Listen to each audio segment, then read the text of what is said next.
Welcome to the channel. In today's video, I'll show you how to reset only the network settings on your Android phone.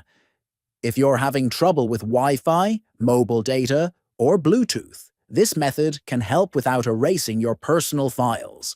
Let's go through the step-by-step process together.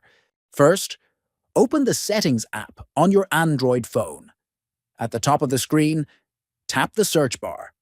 Type Erase or Reset depending on your device. From the search results, select Erase All Data or Reset All Data. Here click on Reset Network Settings. Will be erased, such as Wi-Fi networks, Bluetooth devices, and mobile network settings. If your phone is locked, you'll be asked to enter your PIN, password, or pattern. Once entered, tap Reset Settings again to confirm. Your phone will briefly reset network settings and return to the previous menu.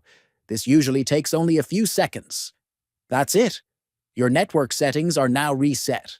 This can solve many connectivity issues. Don't forget to like, comment, and subscribe for more helpful tech tips. Thanks for watching.